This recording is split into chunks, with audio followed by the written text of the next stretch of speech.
decided in this seminar that what we wanted to do was look at some different types of sources together and see what perspectives we brought to them, how we analysed them, what we thought we might want to know more about. So it really is a participatory seminar today, and we've got 3 different sources to look at. We'll play them together in the room.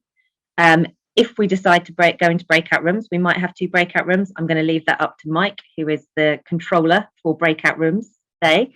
Then we will break into breakout rooms and we will put up the source again and launch into discussion and see where we go. We scheduled the breakout rooms to be 10 minutes long. So, but these can run, the conversation is there for us to have.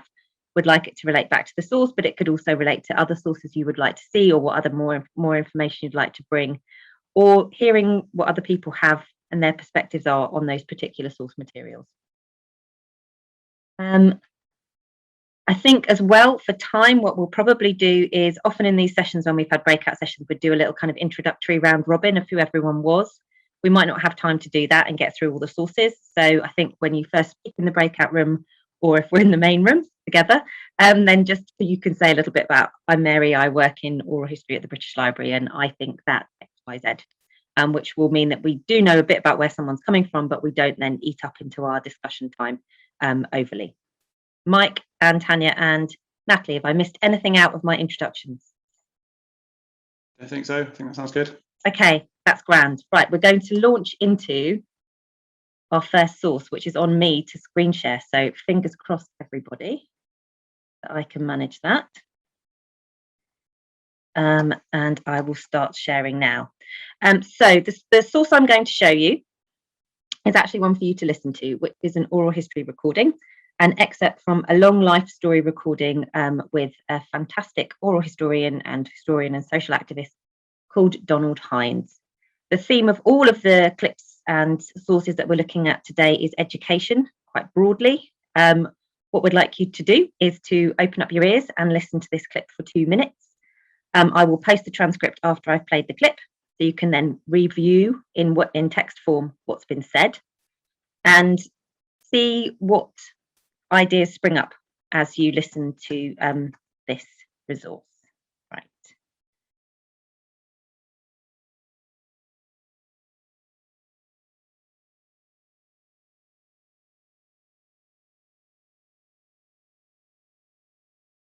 First history lesson that I can remember was about Joan of Arc.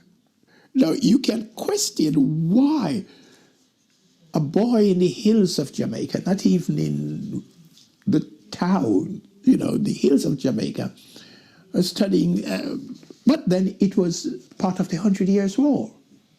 I remember when we came on to Hawkins and Raleigh and so on. We were really Britain in a distant place.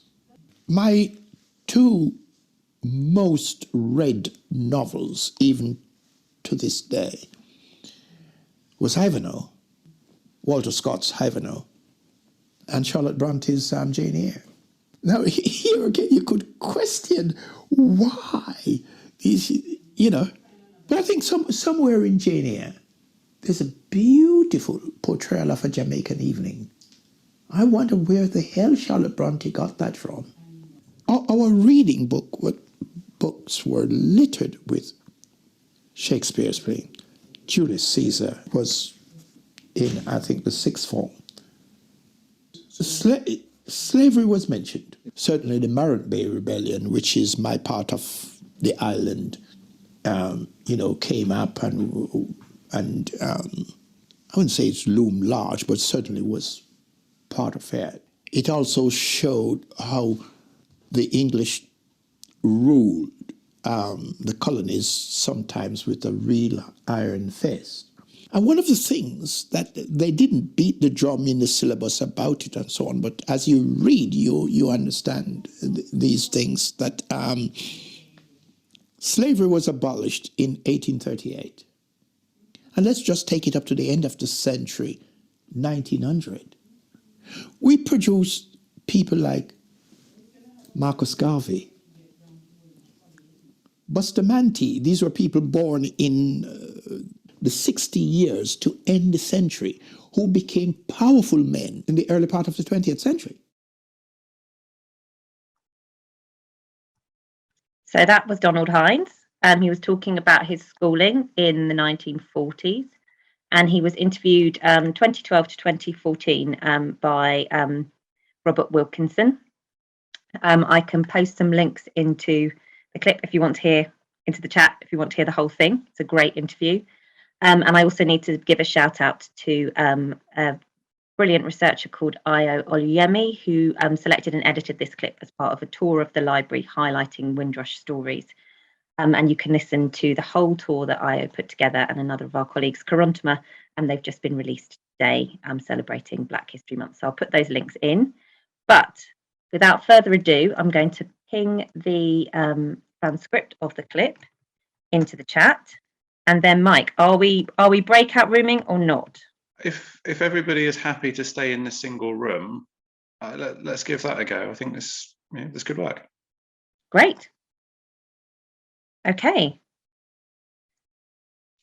So I think we'd be interested in hearing from all of you what you made of the source, but what questions you'd have of it, how you might approach it in terms of your own research or sources like this, if this one isn't immediately applicable to what you're doing. Do please feel free to dive in.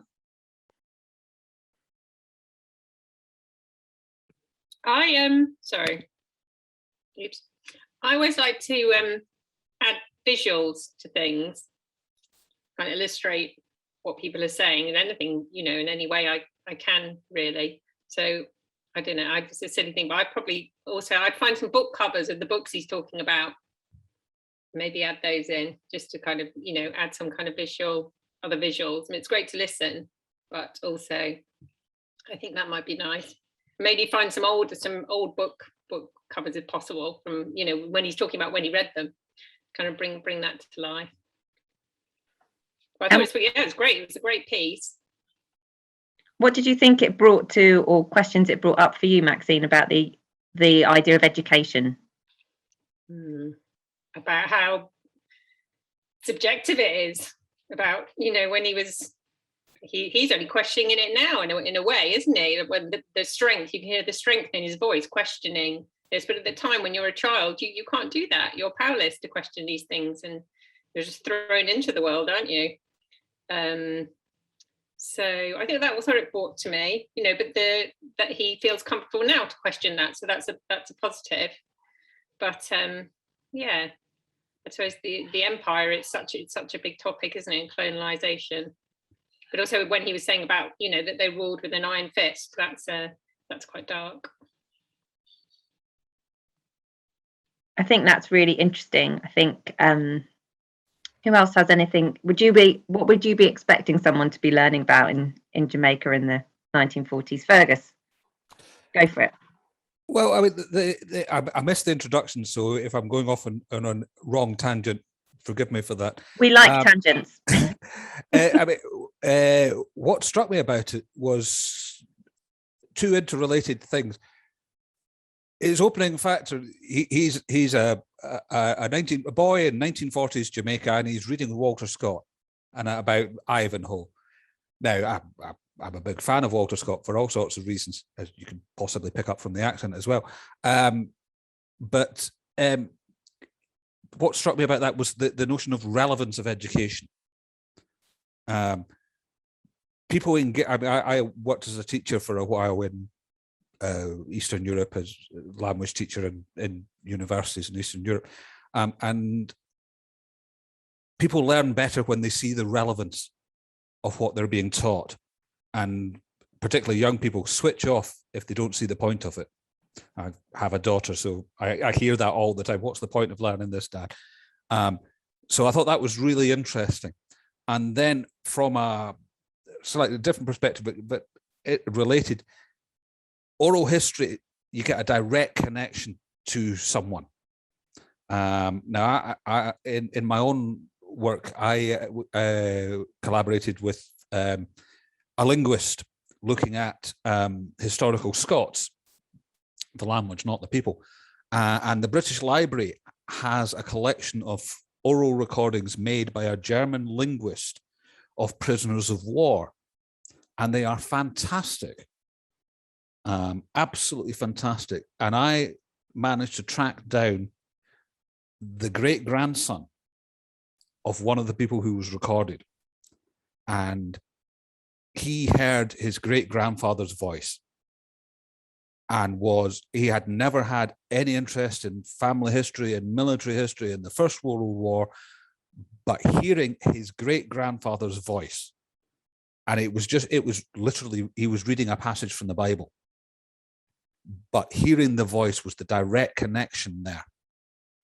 And that's an incredibly powerful tool for engagement, for getting people interested in history. We're obviously talking about this evening, but more generally in any form of education, if you can get that engagement. So I found that fabulous. I will be checking out the full interview. From my own schooling, one of the most profound things that I've ever experienced in my life was in primary school. I'm of an age where I was old enough that there were still significant numbers of First World War veterans alive. And we got sent to an old folks' home to interview men who'd fought in the First World War. And I was, I think, 10, something like that. 40 years later, it still blows my mind talking to a man who fought on the Somme and was gassed. And so that direct connection is I think what my takeaway from all of that. Sorry, that was quite verbose. So I'm done now. No, it was great. Thank you, Fergus. Anne? Does Mr. Hines say who his teachers were or who was behind what he was taught? I think that makes a difference. He might think now that it wasn't relevant, but it depends on who was running the schools and who was doing the organising and influencing what went into the schools at that particular time.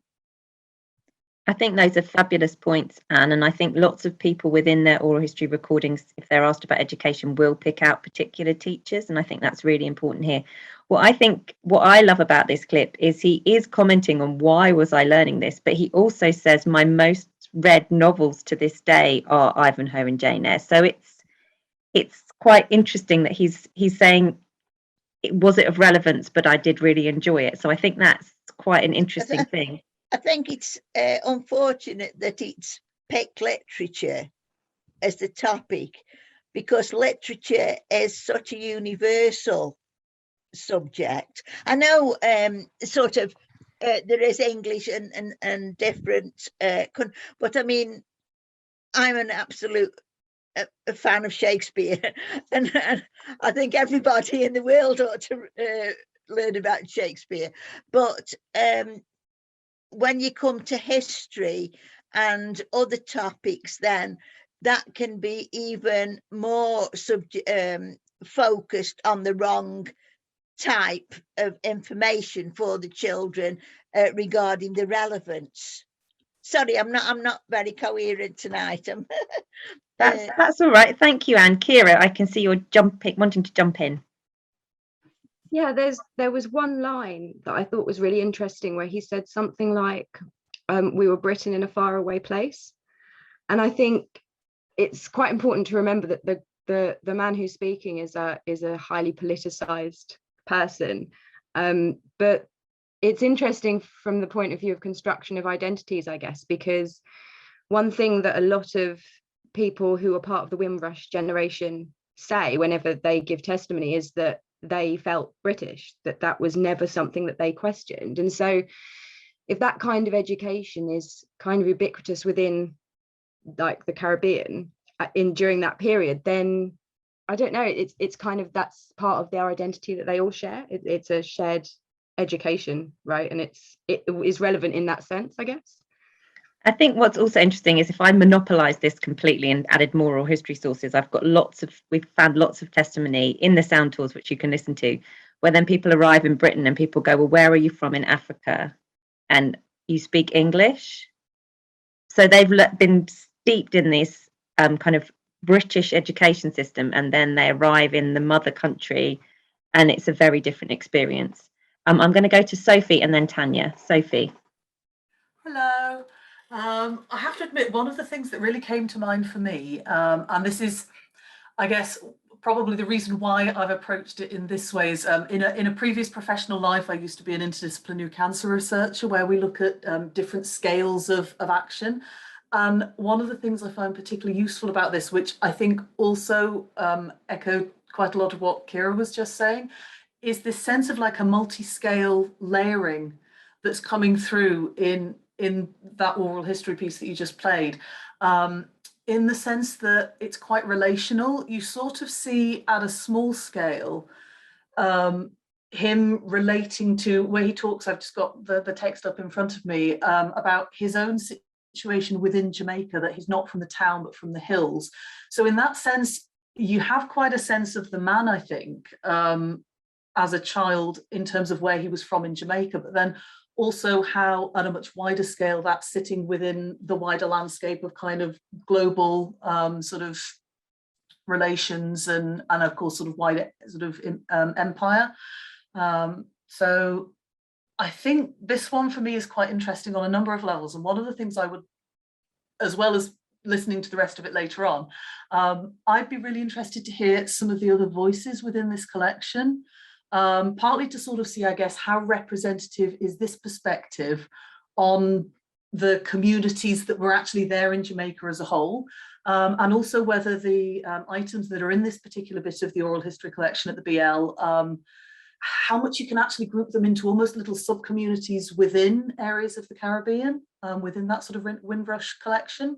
So yeah, there's quite a lot of stuff that's coming out from me there, but a lot of it is sort of relational, looking at how the speaker is actually relating to his local community and then the wider global community at different scales, and sort of what that means for the personalities that are coming through and the interpersonal relationships. So I will be quiet now and pass on to Tanya. Thank you. Fantastic. Off you go, Tanya. What really strikes me, I think it's a marvelous interview, and I can't wait to listen to more of it, is that beautiful soft lyricism of that beautiful West Indian voice, and the humor with which he's sort of relating the deeply politicized, as Kira says, impact of his education on him that's clearly informing his politics later on. And what really strikes me is the parallels in different colonial contexts. I live in a settler colonial nation. Lots of Australian family historians I speak with talk about how they learned nothing about Australian history within the primary, secondary education system. They only learned about Australian history through undertaking family history research, which now has politicized them. And I think it's really interesting how he's sort of using that kind of trope of working class marginalized biography, life writing, storytelling about the kind of influences of your early life, then informing your life later on. But actually it's having a really profoundly political impact that lots of people can buy into and can tell that story in different ways. So I find it completely fascinating. Thanks for sharing. My pleasure. Mike, as our timekeeper in chief, have we got time for anyone else to contribute here? Yes, we absolutely do.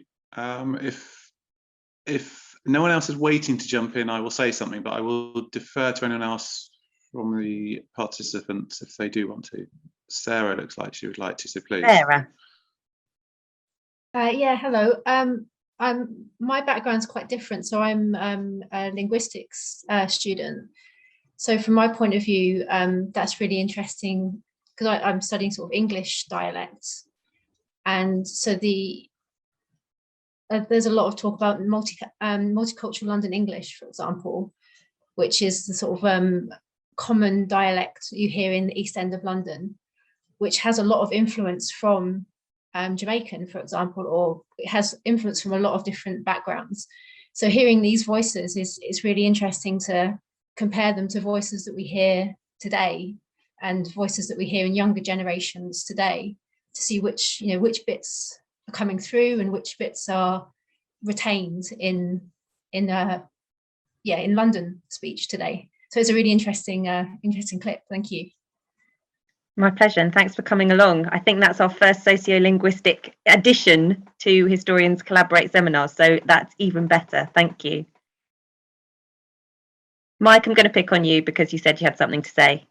Thanks, I think. Really, it's to echo, I mean, lots of really interesting points coming out here, and again, kind of interesting, some commonalities in terms of our approaches, some differences, thinking about questions we might ask or things that we might think of when we hear that source. Some of the things that have came to my mind. I'm thinking kind of with an academic historian's hat on here, which is kind of my training background, inclination, or have you. But I was thinking about we're getting about his formal education here. What would he have received informally in the community knowledge that he would have received outside a formal educational situation? For which oral history is an excellent way of getting into it, because that isn't the sort of thing that otherwise is recorded typically. Certainly not for the further back you go. We've made comments about that. I think the comment about the scale of this, the relationship between the local, the hills, and the global is absolutely spot on.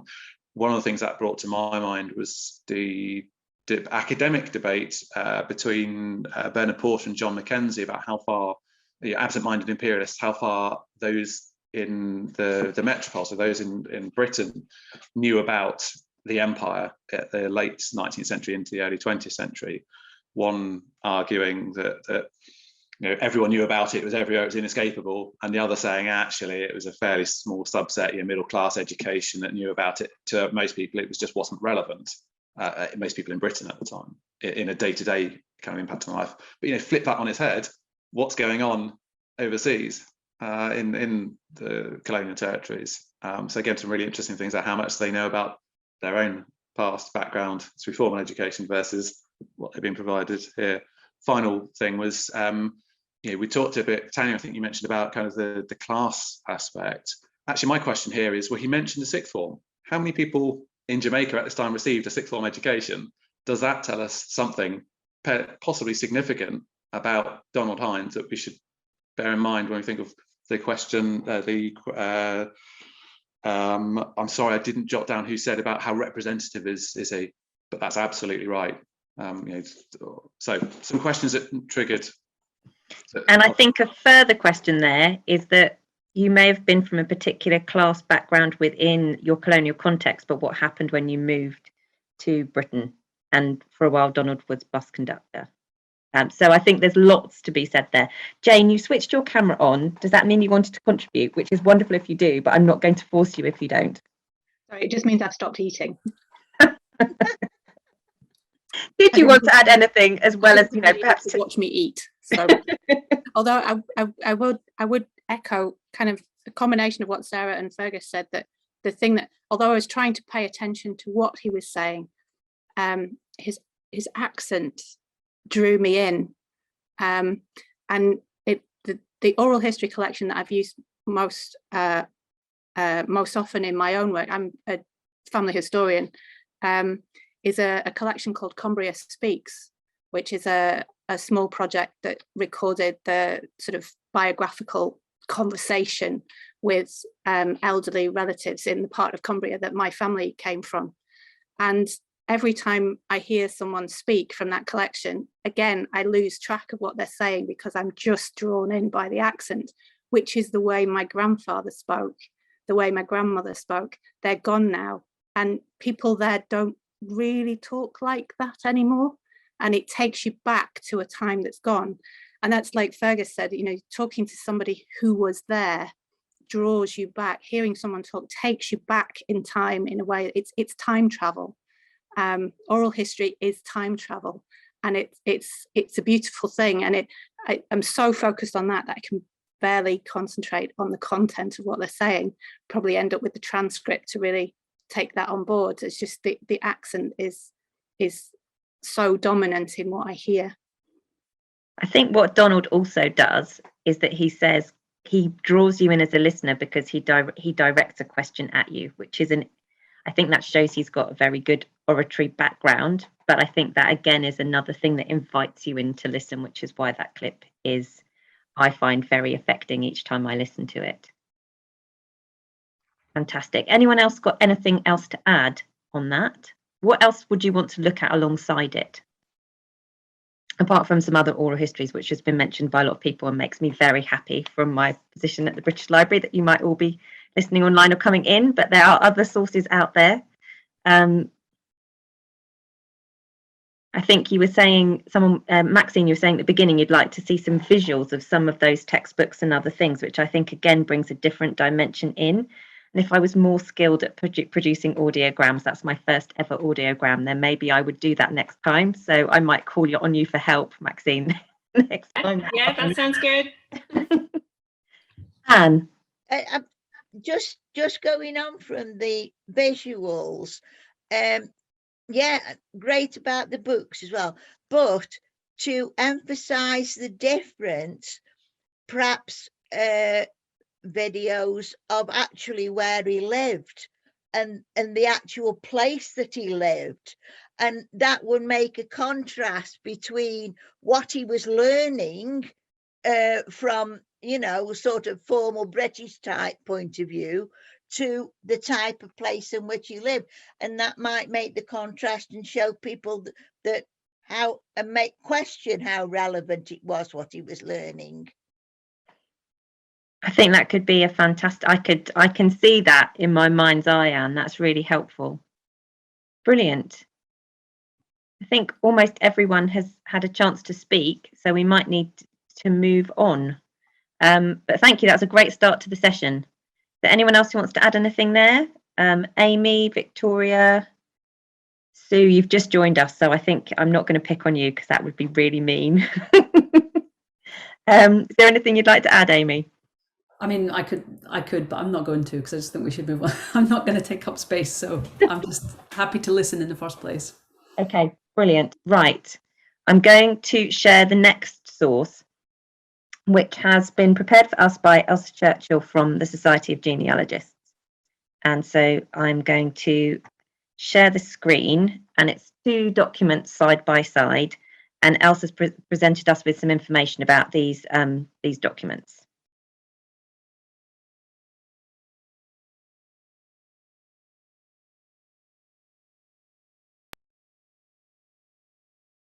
Okay, is that showing? Good, great. Okay, so just move everyone's pictures so I can read what she's prepared for us.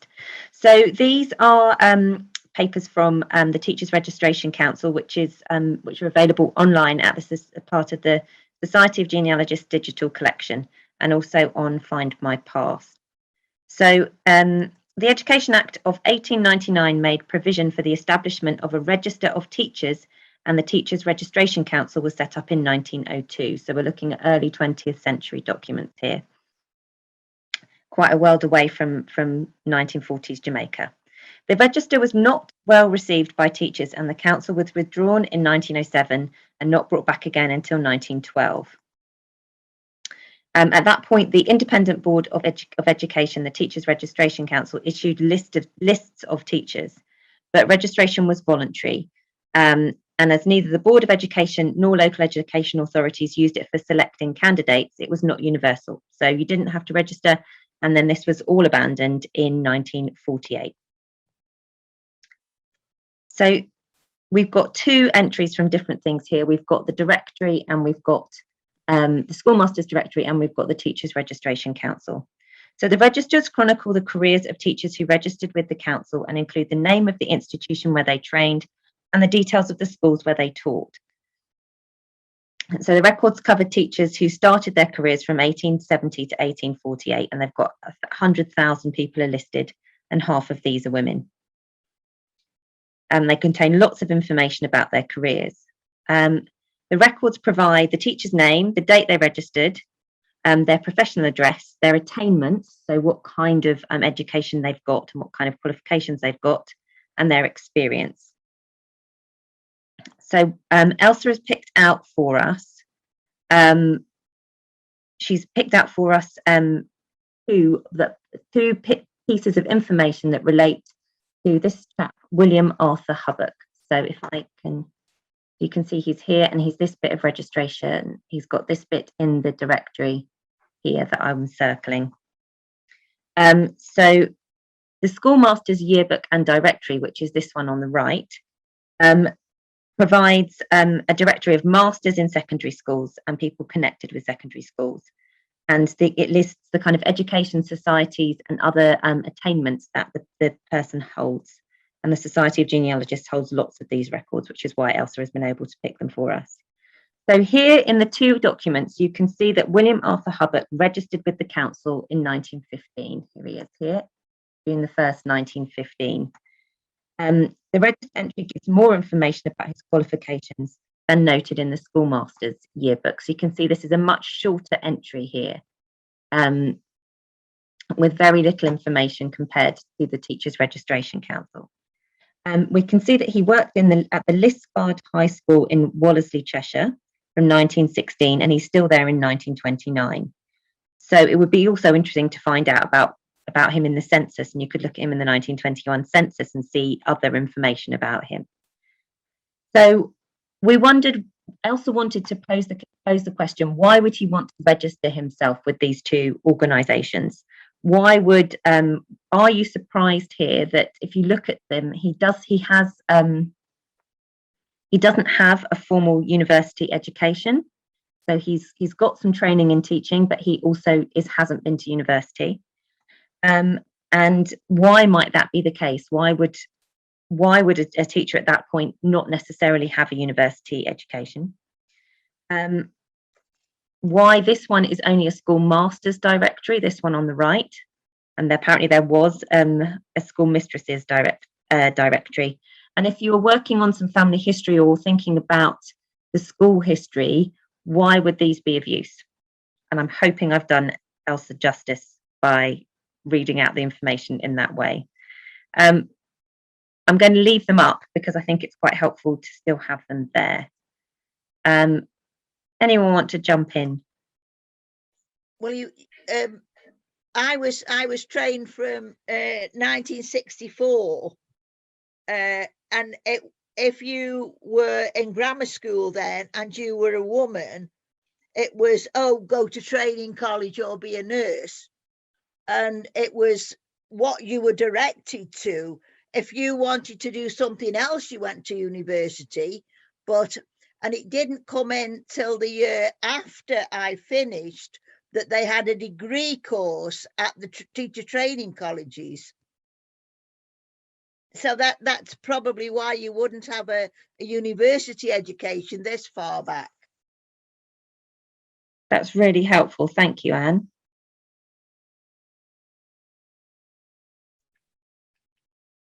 I could hazard a guess about why he went on this register. It gave him some standing that he could say that he was on this register, and that he, as you said, we managed to work out he doesn't have an official university background, but it sort of puts him on, gives some standing. That would be my guess. I think that's right. I think there's definitely a way of putting yourself forward to show your legitimacy by putting yourself on some of these kind of registers where you post your own information and you decide to become part of them. It reminds me of a James Herriot story.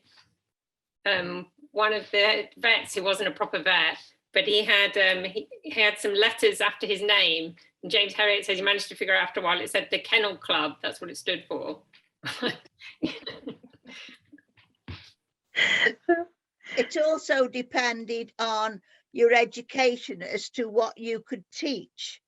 Our music teacher wasn't able to take A-level because she only went to music college and not to a university in that case. Thank you, Anne. Jane. Yeah, this is quite interesting because I've been using these records quite recently to write a biography of a lady who absolutely did go to university in 1912, and her Teachers Registration Council document, very sparse because she only ever worked at one school, But what it did do is point up the gap in her employment history when she went back to university and did a master's, and had been given leave from her job. Job was held for her, and she went back to university, did a master's degree, and then went back to teaching and taught for the rest of her working life. So for her, I'm not sure that the status element would come into play. It's interesting to try and figure out why somebody would choose to register if it was optional. I think you would need to look at the record set as a whole and see if you could spot any patterns in there as to, whether there was an obvious pattern as to what was going on in terms of who did and who didn't choose to register. But my lady is almost sort of completely the other end of the scale. She was highly educated, financially independent because she inherited from her parents, and probably didn't need to work. Slave money, actually. It's a fabulous story. But she did choose to work, and she also chose to register herself as a teacher. So I don't think you can necessarily make assumptions based on a single example from that particular record set. Fantastic. Thank you, Jane. Can you bung, if you've got any writings on your or anything published already on your biography that you're writing, please bung it in the chat because it sounds fantastic. I'm overdue my deadline, so I will share when it finally comes out. But yeah, please do. Sue, you were the next person to have your hand up, and after that it's Kira, then Amy. It strikes me that this might be a forerunner to the professionalisation of teachers, because they're starting to get together and show their qualifications, and only later on, when university becomes more frequent and it becomes a requirement, do you get to sort of more modern sort of things as far as requirements for teaching. I haven't actually done any work on that, but that's what I'm thinking here. Fascinating. That's really helpful. Mike, were you wanting to add some context to this? No. Sorry, I was just going to say Kira is up next. Sorry, Kira. Go, Kira. That's okay. The thing that I noticed first is the date of registration. And I wondered if that was possibly kind of relevant to something, because there was a lot going on. So I don't know if that's maybe why he doesn't have his university education. It seems like a funny time to be registering as a teacher. You think he might be busy doing something else. I don't know how old he is, but I did wonder as well if registering might be useful if you were going to try and pick up private tuition work, because I noticed that he does music and he does drawing, and those are things that people often hire you to come to their house and teach them. So if he doesn't have a degree, this would be one thing that he could possibly put forward and say, I'm a legitimate person to teach you this thing. So those were my two thoughts anyway. I think the war is a brilliant thing to pick out there, and what else might be going on. Amy? A couple of things. First of all, I was wondering, I'd want to know, and this is so far outside of my area of expertise and my time frame, it's not true, but and I should introduce myself as well. I'm Amy Toothmurphy, and I'm a lecturer in oral history at Royal Holloway. Don't usually work with documents. And I was just wondering, I want to know, were there any kind of other benefits that you would get from registration? So I'm thinking of like a membership organisation, OHS. We want people to join up because we want them to enjoy all the benefits of membership. Would there be other things like networking that could be done? Would you have access to the documents of, the registration list that you could then kind of be in touch with people, or kind of perhaps approach employers would approach you? So I'm wondering about networking opportunities or other membership benefits, if you like. And this is something I might have actually missed. This is more of a question than a comment, which is, are those dots against some of the names, are those cross-referencing? See how, like, so our guy has got a dot against his name, as does Huck, Hudson, and Hoyle. So what are those dots against the names on the document on the right-hand side? Did you already cover that, Mary?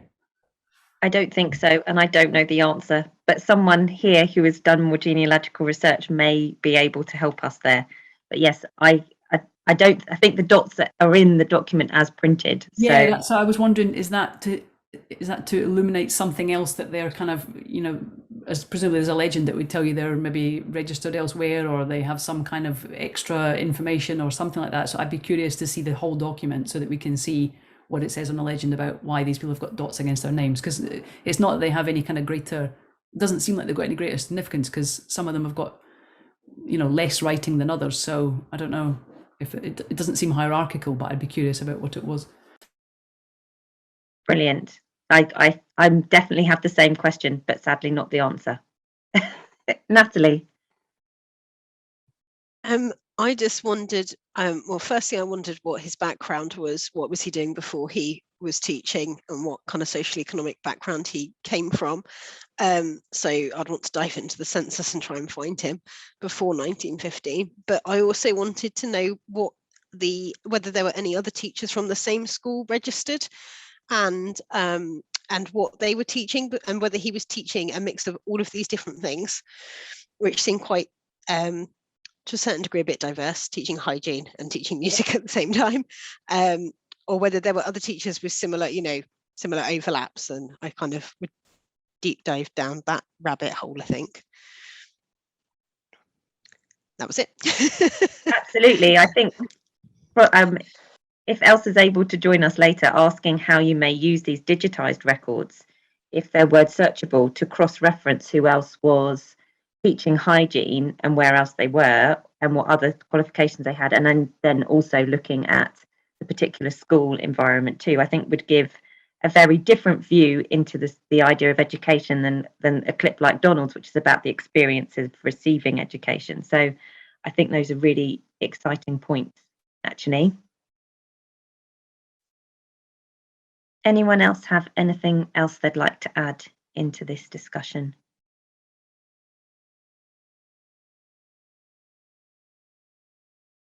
If no one else does, I will. Go on, Mike. I'm usually that person, I'm afraid. Again, it's more questions about how we're approaching these documents. Again, it's thinking a bit about this. I think similar to Donald Hines, we may see with the third one about what we're looking for in this, whether this reflects our backgrounds, whether we're looking at the individual and their social and cultural context, or whether we're thinking more broadly than that, or about the kind of structural issues here. So I'm interested, the person would be of interest here, but I'm wondering about what this tells us about education at the time. We said that teachers didn't have to register. Now, there wasn't a national curriculum at this point. How is education being provided? What type of education is being provided? It varies from place to place, from local authority to local authority. So kind of I suppose the legal status behind education. And of course, the ages up to which people are receiving education. In law, I think it's up to 14 at this point, and then you're out, either 13 or 14, and you're out. Again, thinking a bit about the kind of the career structure here. We know from this that he's teaching, registered 1915, but I wanted his experience. That was a senior assistant master in 1896. So he's obviously around for a long time, 1896 through till 1928, 1929. Is that typical? Again, that representativeness of his experienced teachers in general, and that question of why list schoolmasters and schoolmistresses in these directories? What does that tell us about what society, some bits of society, are supposed to be interested in at this time? As ever, more questions than answers. Tanya.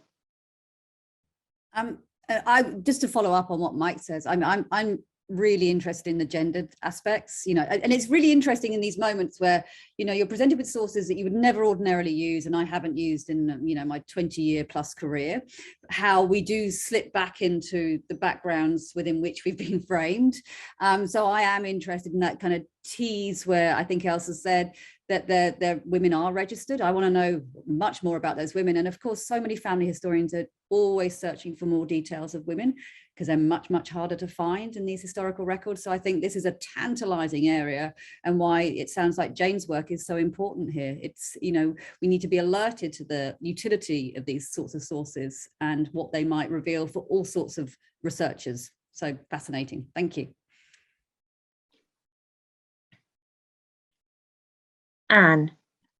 Mine was just a follow up to Mike's as well. He mentioned the education in the area. It's a high school for boys. Was there a high school for girls in Wallasey? And what were the educational opportunity? What were the occupational opportunities once the boys had left this school within the area? I mean, being a family historian, I would go for looking at the area as well, a detailed look at the area and the makeup of the, you know, occupations and so forth. That's just went on from Mike's point. I think that's brilliant. I think the idea of using these is in, especially some of them are digitized, you might be able to draw out different comparisons across the data set, then looking at what it can show you about a local area and its change over time and its social and economic makeup is brilliant. Fergus. It was just a quick point. I was poking around on the census records while listening in. Turns out William Hubbock trained as a pupil, what's called a pupil teacher. Now, I'm more familiar with the Scottish system than the English system, but in Scotland, what that meant is the senior students, while still learning, were also tutoring the younger students in school. And in Scotland in particular, it was mostly girls that were pupil teachers. So in 1891, in the census, William is 18 and described as a pupil teacher in Brampton. I'm not quite sure where Brampton is. So he obviously chose a route that avoided going to education, going to university. Now in Scotland, teaching was one of the few occupations from 1872 in Scotland, the 1872 Education Act, where women had an opportunity to achieve a career independent of men. They were tended to be forced out if they got married, but that's another issue. So I'm just to point out that William was training as a pupil teacher in England. In Scotland, that would be quite unusual, I think. I've looked at quite a lot of post-1872 education in Scotland, and most of the pupil teachers are girls. Well, I think extra points there, Fergus, for doing historical research whilst still participating in the seminar. That's quite astounding. Some men can multitask. I think from an oral history point of view, and this may also link in with Sarah, I would then be thinking, how did he sound? How might his voice have been? And be looking at some of those records to look back some of the linguistic surveys, which might pick up people who were elderly, who would be of a similar age and a similar background to William, to see how his voice might have been.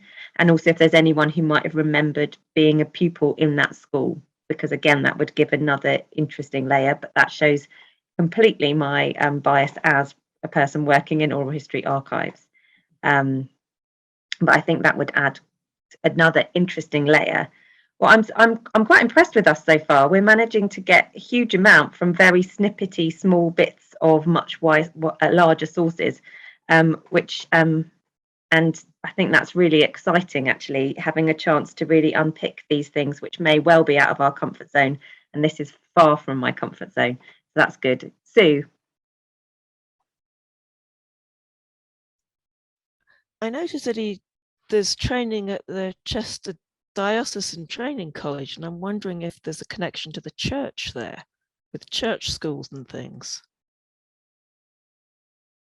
I think that is an incredibly valid question, which I don't have an answer to, but then it might be Neither that do we might be able to employ Fergus as our speedy on the spot researcher to see if he can find something. Jane. Yeah, I was just having a look at the collection in Find My Past to see whether you can search by the school. And I put list card in, and Find My Past comes up there. And this is the problem with all of these types of records. You get 7 hits for list card in the general keyword search, and none of them are our man in question.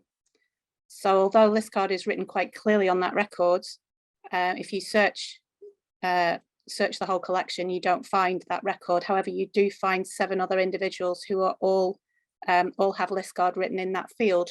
So it just highlights the difficulty, really, of conducting any kinds of meaningful analysis on these record sets, relying on the quality of the indexing that comes from these big commercial setups. It's not that great. And if you really want to conduct detailed analysis on the whole record set, relying on somebody else's second-rate indexing is not the way to go, because you will miss masses of stuff. And I think that's a solitary lesson there on the joys of commercial indexing. I think it's as well the success rates of optical character recognition scanning, and I think again that's a quick. If you weren't used to working with documentary sources, you may not have the warning that you've just given us in mind, Jane. And I think that's really helpful for those of us who might be recommending sources that aren't necessarily ones we have a huge amount of knowledge of and experience of working with. So then how you then go about it, I think, would be my next question, apart from spending a long time looking at the sources themselves. Unfortunately, you can't beat working with the originals. If you want a job doing properly, do it yourself. Indeed. I think that certainly my colleague Mia that Mike was talking about from our digital curation team in the library would then be wanting to set up a crowdsourcing exercise to get people to transcribe and update the text as we go. But I don't know how much that would fly with this particular set of records. We'll see. Brilliant. Okay, I think, Mike, it might be time to go on to the last source. So I'm going to switch on mute and Mike's going to introduce the source he's brought to the table for us. Great stuff. Thanks, Mary. I will share the screen. Right, here we go.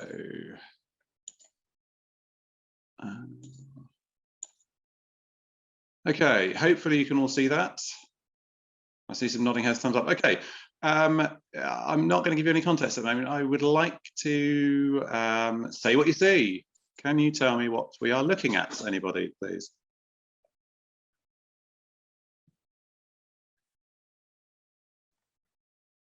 I'd say it's either a Sunday school or a class photo. Okay, do we have any advances on that? Do shout out or raise a hand. Bear in mind, I can't see everybody on the thing. So thank you, Mary, for that. I vote for class photo because that's not a minister. Okay, right. Jane, thank you. I think if it was Sunday school, it would probably be there would be a minister in the picture. Okay, great stuff. Victoria. It could be a set of scrubbed up kids from an orphanage or potentially some kind of boys' club, a reformatory, something like that. Oh, fabulous. Okay, right. Okay. I swear Victoria is not a plant. I don't think she's seen this image before. But can I ask why, Victoria? How do you know? How do you guess that? I've seen quite a few in the past, so it makes me think of ones that I've seen before. There's an element to photographs in terms of social class. These boys are all sat very prim and proper in middle class photographs of middle class boys, youths, adults, sports teams, etc. They're all sort of quite laissez-faire, lazing about, kind of. Whereas this is a very disciplined group of boys, which suggested to me that there's an iron rod behind these kids somewhere. Oh, right, okay, fabulous, lovely. So this is one of the hopes and reasoning behind some of the selection sources that we've shown you, of which this is the last, that we wanted to give different things. So the oral history, there's a different media, the text-based one, and this photograph. Except I lied slightly to you, and it isn't a straightforward photograph. Victoria, you're absolutely right. This is an orphanage photo. It's well, the orphanage, London and South Western Railway Servants Orphanage, that was in Woking from the I forget what it was, 1880s through till the 1990s in some formats. We have two raised hands. Still Victoria. Is your hands kind of legacy hands? If not, then Sue. I was just about to start speculating on what the date might be. Oh, and I was thinking around about 1900-ish. I also want to see the back of it. Ah, yes, because... okay. Yeah, completely right, Sue. That's the killer question. Let me see if I can tab on through this. Okay, right, I will bring up the back. Now I'll show you the front and the back, and then if we need to go into more detail on the back, I will I'll focus in on that. Yeah, more guesses welcome on the date, because we're not there yet.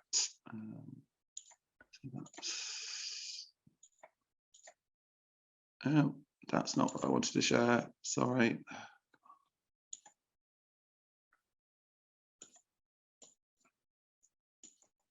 Right, here we go. That's why are you not doing? Okay.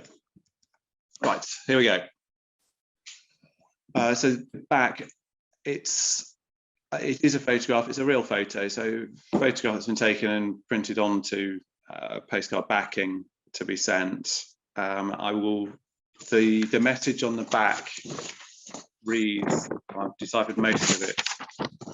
My dear mother, I hope you are quite well. I have a photo of me, and the man in the photo is the schoolmaster. His name is Mr. I can't quite read it. I think it might be Gilman. I thank you for the letter you sent me from your loving son, W. Cousins. And it's very, very faint on the original. You can't see it, but above it, about here in pencil, it's well, WM, so William Cousins. So I'm not going to say anything more about this. I would be very interested to hear what you'll make of it and what it might tell us about education and about how you might approach it as people interested in the past. Anne got there first on the hand raise.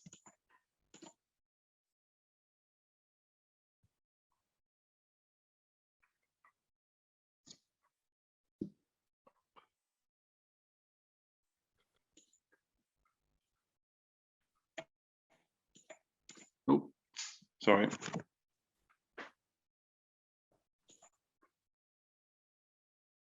Mike, I think you had an internet glitch, which you didn't realize might happen.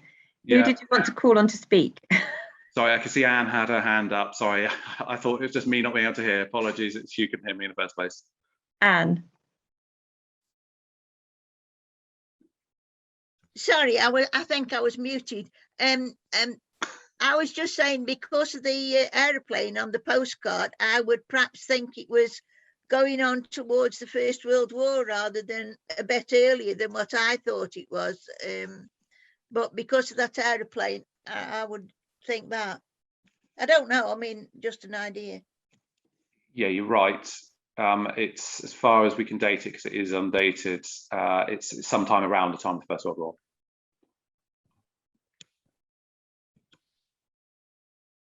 Sorry, Sophie, I think were you next? Hello.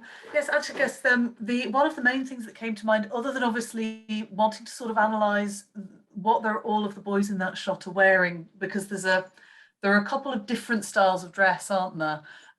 Which has the sense of, I presume, certain clothes having come in from either home or for the ones that did have parents versus some sort of collectively made, not quite uniforms, but going in that direction. I'm quite interested in the sort of material culture history of that side of it and what that's telling us about the social setup here. But also with relation to actual education, I was just wondering what is visible in the background, just curious as to what I presume is a classroom of some kind or a hall inside the building, and the relation that has to the schooling. Because it's difficult to make out. There certainly seem to be, is it sort of a slightly panelled room with, is it pictures of some kind that are framed, hung up? Absolutely. I mean, yeah, you're right. It's very difficult to see. My presumption is very much that this has been taken outside the classroom. And again, well, I won't say any more than that. I don't know much more than that, I'll be honest.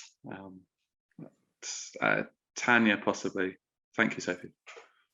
So what strikes me here as a sort of long historian of illegitimacy is that these boys aren't orphans, right? They've got mothers. They might not have fathers, they're fatherless, but they've got mothers, and that's key. So they've lost their breadwinners. Yeah, okay, again, brilliant, thank you. Absolutely. So most of these will probably still have mothers or some surviving family in some form. Some of them will have siblings in the same institution, and they may, some would have, I met someone actually from this orphanage, albeit he was there much later in the 60s. And he went home to his mother at the weekend, but during the week his mother couldn't look after the family whilst working. For some of these children that might have been the case. For most, they would have been in there as long-term residents until they were 14, at which point they were out expected to earn a living. And for around this time, so this is around, as I say, First World War time, there were four visiting days a year for family to come in, so one per quarter. I've got some other. I own this postcard. I've got some others which are really heartrending when the mother or an aunt, I think in one case, says, "I can't come to see you this weekend because we've had our visiting day for this quarter, but I'll come when I next can." Victoria, I think, was next. I have a friend who is a paleography expert, and she would love the back of this because I'm pretty sure she would be able to start discussing the handwriting and what that would tell you about how people were taught to write and how you can date. You can date things from writing and how you can actually position things globally based on writing and writing styles and things. So not my area of expertise at all, but looking at that it makes me think of her, and she would love it. Very cool. I hadn't even thought about that, but yeah, quite absolutely. That's great. Thank you. Sue, you were. It strikes me that they all look around about the same age. So how many other kids were in this institution? Is this just one class? Yeah, it would have been, again, so thank you. I'm loving this because you're asking the sorts of questions that I've been asking, thinking, and I can't help with. Yeah, it was big. They could, by the time this building was built, which is 1909, opened 1909, they were catering for 150 children, and it was subsequently extended. So yes, you probably, and it was boys and girls as well, which I perhaps shouldn't have preempted, but obviously we've got a class of boys here. I don't know about the schooling provision for the girls. The postcards I have that show girls are, girls at play. So there are equivalent of boys at play. The ones, the boys gymnastics squad are fantastic. But yeah, again, very interesting kind of what it's saying about who's in their demographic and so on. Also, the writing on the back is in pencil, and there comes a point where very little kids tend to be given pencil rather than messy pens. And I'm wondering what age they graduate to using pens. And I think it matters quite a bit because the pens they would have been using would have probably been ones, metal nibs that you dip in an inkwell. Unlike what I was brought up with which was biros.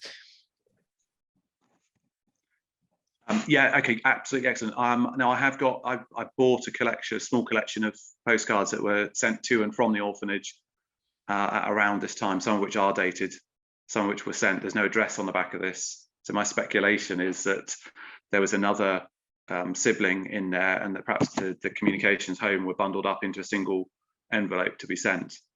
Some of the other ones are sent as postcards.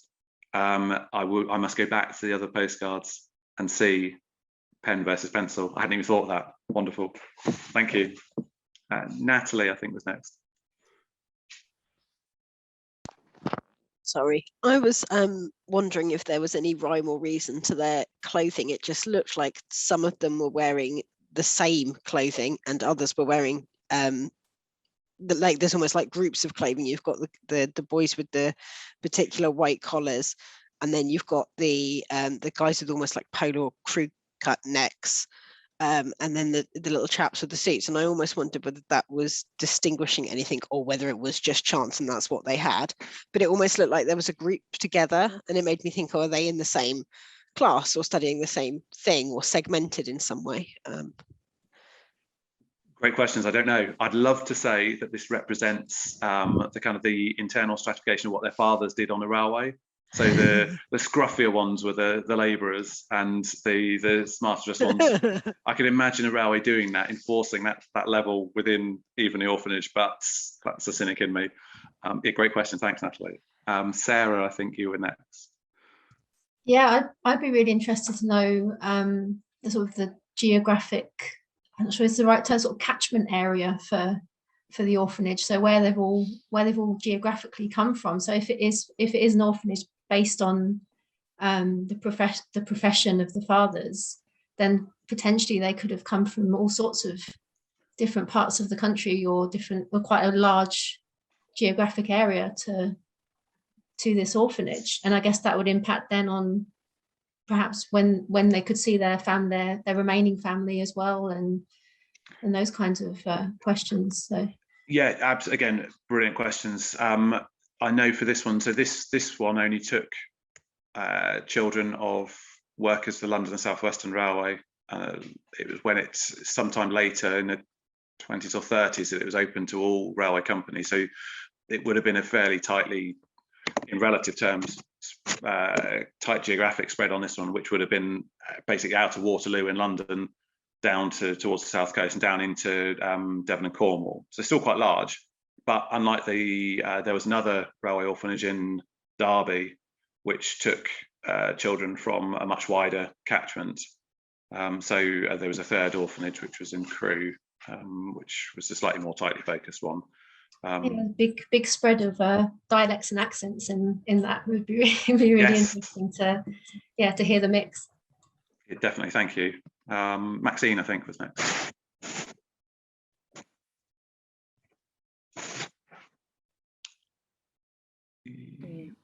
Yeah, I was going to just comment on kind of couple of positives and negatives I feel from the photograph. I mean, it's a positive that this photograph has been taken of them, because that's a traditional, isn't it, to have your class photograph taken. It's a positive they're at this school, they've been given an education, but I know it's a tradition not to smile, perhaps in the photographs at this time, but I'm drawn to the boy on the left-hand side looking out of the photograph. And that makes me perhaps think of some negatives. They're at school now, which is great, but I don't know perhaps what their future holds. And I think that child represents that for me. Yeah, he's very marked, isn't he? I know not from this group, one of the other senders of a postcard, I'd done a little bit of digging, and I know from the 1939 register that he went into railway service himself, which was a reasonably common thing within railway families, but must have been perhaps more troublesome, problematic if your father had been killed on the railways. But yes, there's the kind of two ways. How do they get there, and where do they go from here? So you've looked up that particular child? Not this one, unfortunately. I couldn't find much about this one. It's one of the other ones for whom I've got slightly more information. Okay. Oh, that's great though. Thank you. Anne, I think you were next. I was just thinking you've got a place to start, because on the postcard you give them the name of the teacher. So you've got somewhere to start routing and looking. if you can pick up a bit about how old he is and have an estimate of how old he is in the picture, you can then sort of start to estimate how old some of the boys are in that picture, and who they might be if you know any more names, and you know the name of the boy who sent the postcard. So you've got 2 names there to work with. The other thing was, if you look at just looking at the picture, if you look through the window, it looks as though it could be a gymnasium, because they look like wall bars on the back. I don't know, it's thinking about it. Well, it could well be, because obviously they're living on site. I know from other, again, it seems slightly odd to my mind, but there's a series of postcards that were produced around this time as a commercial, so they're printed rather than real photographic, that show, well, the children at play, but also the dining hall, some of the rooms inside, the institution. It was a big enough production, as I say, for a big place. So yes, it could well be a gymnasium. And yes, I would love to know more about the people with the names. Trying to decipher the handwriting on the schoolmaster's name is a problem. But there we go. Fergus, I think you were next. Yeah, I've looked at an institution called Covens Hospital in Edinburgh, and it was what I described in the chat as a quasi-orphanage school for the children of deceased schoolmasters. And I've read through the minutes for a 50-year period of them, and about half of the kids still had mothers living. But the father, pretty much all the kids, the father had died, as far as I can tell. So some of the kids went home at weekends, but it was a privilege, not a right. It was part of the institutionalization of the kids that in return for getting a free education, the school took control of them. So that the mothers, the widows, gave up the control of the children. In terms of the uniform, they had a right to a pair of shoes, 2 pairs of trousers, 2 shirts, and an unspecified coat every year. In later years, it was set up as an endowment, and in later years, the endowment started to run out of money. And at that point, you get the differentiation between the kids who still had some financial support from their families and the kids who had no financial support. And I've only ever seen one class photograph of the kids, and you can see the kids who have some money coming in from the family and the kids who don't have any money coming in from the family. And laterally, eventually, the school runs out of money after about 100 years of the endowment, and the kids who are reliant on what they're getting from the school are the ones who are in random jumpers in this photograph. Excellent, thanks. Yeah, thanks, Fergus. Again, really fascinating to think about those comparisons across institutions, what we can tell by looking, what we know from other institutions, and how we can apply it to our understandings more broadly. And yeah, some really fascinating sounding research there. Thank you. I think it was Sue next. Yeah, you mentioned that this was in a collection of photographs. Now, where that collection came from and who it belonged to and who gathered it together and what's included and what's omitted are quite big questions. Yes, absolutely. So, and Tanya asked something in the chat, so I just had a look at the chat as well about where I got them. I think she mentioned dreaded eBay. If I hadn't, yes, I did find these on eBay. I spotted one and was fortunate to get to the seller before he posted many of them, if any others. So I snapped up basically everything that came out of that album. We came to an understanding.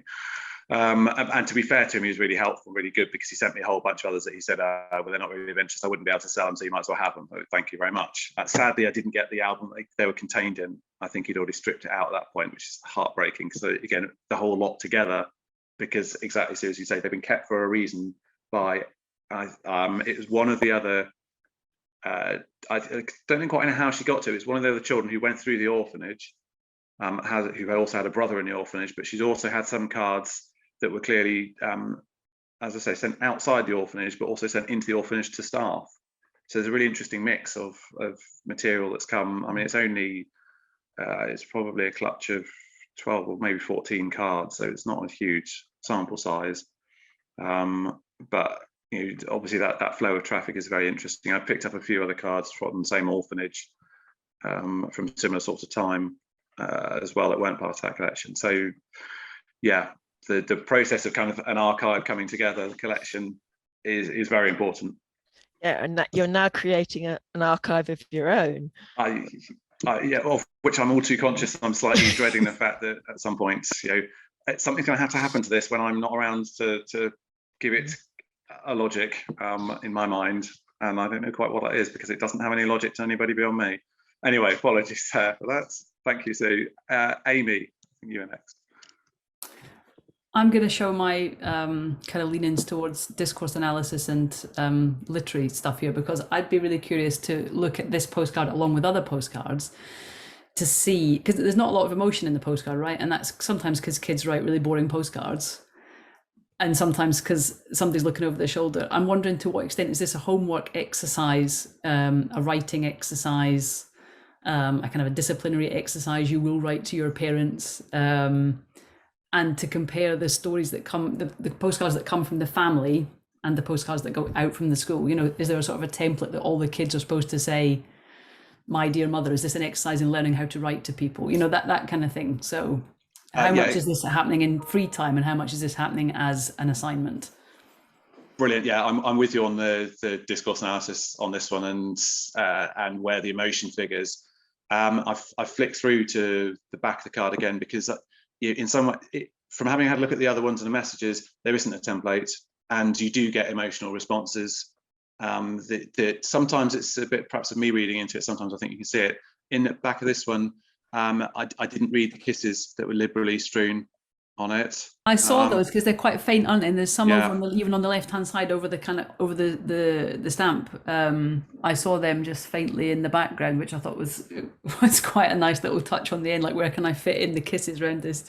Well, this was not the one that was most festooned with kisses. There's one where the I think it's a boy has I mean, they are literally all around the border. They're basically pretty much every free space. And again, there's somewhere they're talking a bit about their familial relations, you know, passing on best wishes or love to other members of the family who are outside. In some cases, I think also to a sibling who's outside. That's quite interesting in terms of gender and history of emotion and things like that, in terms of how young boys are being enabled to express sentimentality, and that's got a very heavy class basis to it as well. And that just, there's a lot in there for history of emotion people. Yeah, absolutely. And again, picking up on the Victoria's comments about the reading of the image and where class fits into that as well, that the chances are that most of the children in here would have been working class. You know, where the risks for the father's been killed in accidents is mostly manual grades, which were occupied by the working classes. So yes to what Victoria said again, and again fitting in maybe what you're saying there completely. Maxine, is your hand still have you been waiting patiently and I missed you? Is that It isn't actually, sorry, I must take it down. That's fine. I was going to mention a brief thing about taking it into the, I don't know if it's helpful, but bringing it into the modern day about children being orphaned, and thinking about some educational context about, you know, obviously children orphaned through COVID. I was reading on the BBC website today about, you know, the amount of children.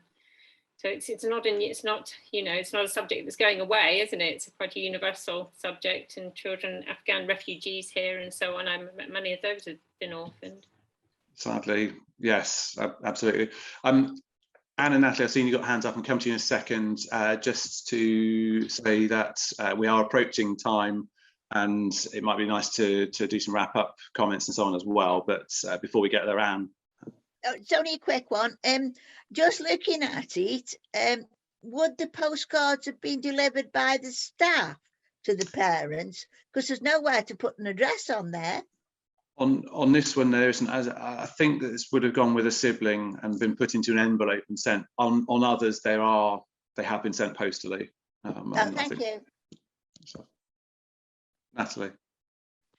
A bit random, but I started thinking about the picture of the plane as a representation of hearty Christmas greetings, and it got me thinking about how our Christmas traditions and how we, heartily give Christmas greetings has changed, and that kind of commercialization. You wouldn't have a plane on a postcard saying hearty Christmas greetings now. So yeah, just a completely different train of thought. But also, yeah, actually a really good one. I should have kind of said, well, actually, as a historian of transport and mobility, what I need to do is get someone to look at the plane, and that would probably date it, because it may well be slightly earlier than I was thinking, looking at the plane. But yes, I like the hearty Christmas greetings. Thank you, Natalie. Right, on that, following up on Natalie, I wonder if the plane's got something to do with it being a little boy sending it, if he had a choice. Interesting. Yes, yeah. And maybe the girls had some other picture. It's so. This is one where I'm not the expert, but I do want to talk with a colleague, Sarah Dominici, who does work on kind of early photography and knows about postcards, and particularly real photographic postcards like this, but about the process of production and printing the postcard bit on the back of the photo, effectively to make it into a postcard, because I haven't seen them like this before. Usually it is just a space for here's your message, here's your address. So there's something slightly different, I think, a bit unusual about this one, possibly. But yeah, I can't say any more than that on that one. I'm going to stop sharing, but Victoria, I think you raised your hand. To me, is it something like the idea that this postcard is kind of travelling to its destination to give greetings? Is it not? Is it, to me, it seems like it might be something like that, and that's the significance of the play. Yeah, I think it is. I think it's to do with the Christmassy one of this one, in the sense of that's a message. Effectively, that is the space where the message space would usually be. So I think they're just saying, well, if you want, you can just stick the address on it and bang, it's done. Your Christmas letters are done, everyone. Anyway, thanks everyone for conversations on that source.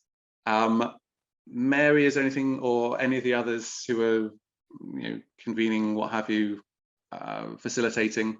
I just wish I had this opportunity for a new piece of research, whatever I was doing, to be able to get all these different viewpoints, because it's absolutely priceless. There's so much, so much stuff has been flung into the discussion that wouldn't necessarily be from those people who are related to my field that I would necessarily share an article or an idea with. So it's just proved to me why I love Historians Collaborate. But there you go. I'm going to step out now. Thank you, everyone. Lovely. Thanks. Unless there is anything that anybody else feels a burning desire to say, shaking heads, can I thank you all, on behalf of the facilitators for coming along time, for participating in such a wonderful and cooperative fashion. It's been really, really interesting, fascinating to hear the discussion. And again, one of the hopes of this sort of session, and we hope to do more of them, is to think a bit about finding out about how we all work together, how we might look at sources in different ways, but also similar ways, what we're getting out of them, how we approach them, so that we can find out a bit more about each other in a very practical way, and how we work and think about the past. I've learned a lot. And if we do run these sessions, we now know who you all are, and that you've probably got something exciting that we might be able to see if you want to share. Which absolutely, yeah. Please do get in touch with us. We should probably have mentioned the Historians Collaborate websites, www.historianscollaborate.com, and the best way to get in touch with us or keep in touch with us is through Twitter, which is @histcollab. If you're not in touch with us individually, but for now, as I say, thank you all very much.